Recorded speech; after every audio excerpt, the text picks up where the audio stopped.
नमस्कार मित्रों, मैं डॉक्टर आई.पी. सिंह कक्षा 10 के विद्यार्थियों के लिए हिंदी साहित्य के प्रश्न पत्र हेतु एक संभावित निबंध और प्रस्तुत कर रहा हूँ।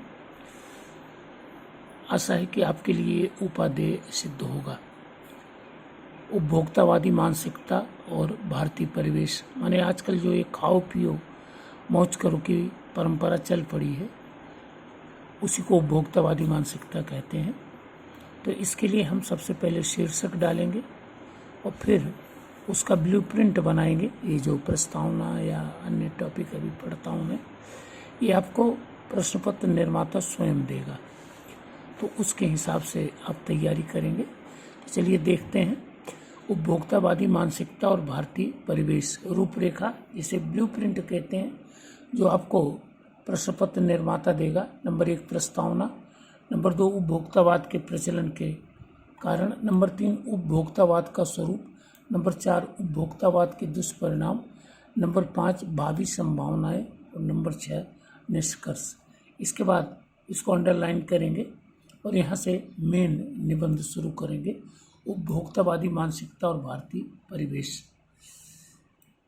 प्रस्तावना में हम लेंगे, जिजीविषा अर्थात जीने की इच्छा जीव मात्र की प्राथमिक या अपरिहार्य इच्छा होती है।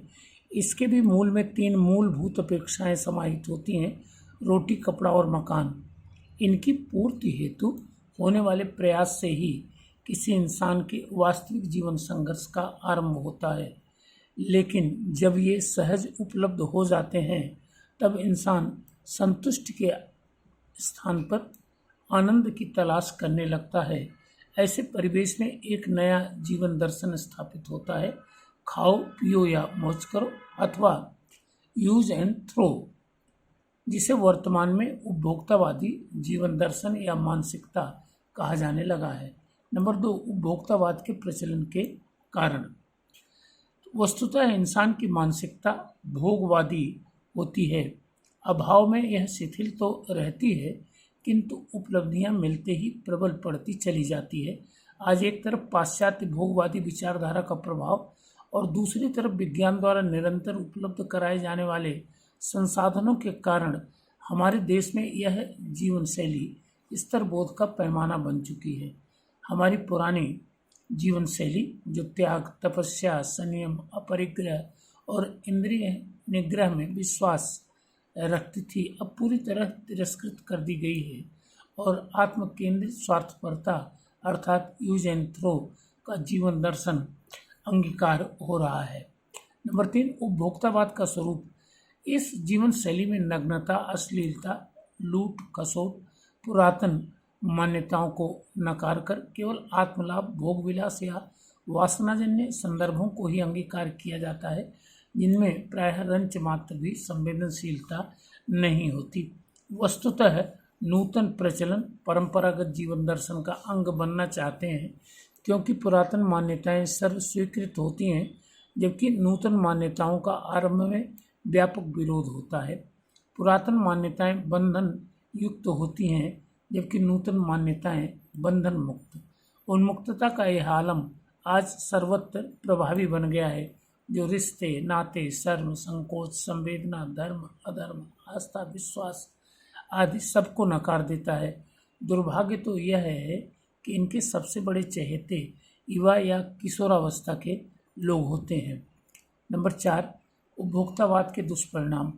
उपभोक्तावादी मानसिकता सांप्रतिक जीवन में धीरे धीरे प्रभावी हो रही है और परंपरागत मान्यताओं, नैतिकता या मानव मूल्यों को नकारती चली जा रही है। इस कारण हमारी व्यवस्था के सारे ताने बाने बिखरते जा रहे हैं। फलतः सर्वत्र एक अजीब सा भटकाव, बिखराव, हताशा, उन्मुक्तता, यहाँ तक कि वहसीपन सा दृष्टिगत होता है। इसने परस्पर जोड़ने वाले विश्वास को न केवल कलंकित किया है, बल्कि अब तो विश्वास की परिकल्पना भी बेमानी सी बनती जा रही है। नंबर 5 भावी संभावनाएं। भोगवादी मानसिकता भी और भी प्रभावी बनने की अवस्था में है। ज्ञान विज्ञान के नूतन उपकरण स्तरबोध का पैमाना बन चुके हैं और आत्म प्रदर्शन तथा भोग विलास जीवन दर्शन। अतः आज हर कोई भौतिकता के धरातल पर उन्मादग्रस्त सा हो चला है। यहाँ स्वार्थपरता किसी को भी तिरस्कृत कर दिया करती है। विडंबनाओं का यह सतत गतिशील कारवां कब और कहाँ विश्राम लेगा, फिलहाल कोई अनुमान लगा लेना संगत नहीं। नंबर 6 और अंतिम टॉपिक है निष्कर्ष। उपभोक्तावादी मानसिकता न विगत का ध्यान रखती है और न आगत की चिंता करती है। यह केवल वर्तमान में जीने की ललक रखती है, दूरगामी परिणामों की जैसे उसे कोई चिंता ही नहीं।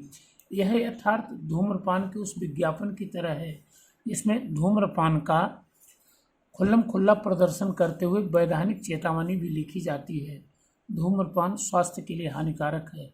यह उसी विश्वगुरु भारत देश का यथार्थ है जिसके मनीषियों ने निरंतर घोषणाएं की हैं कि भोगवादी मानसिकता की पराकाष्ठा अंततः विनाश की पृष्ठभूमि विनिर्मित करती है। परंतु सत्य यही है कि खाओ पियो और मौज करो या यूज एंड थ्रो की चाह लिए जीवन को भोगने वाले लोग मृग मरीचिका के अभिशाप से अभिशप्त मृग की तरह उन वासनाओं की पूर्ति के निमित्त भागे चले जा रहे हैं जिनका फिलहाल कोई अंत दृष्टिगत नहीं हो रहा है।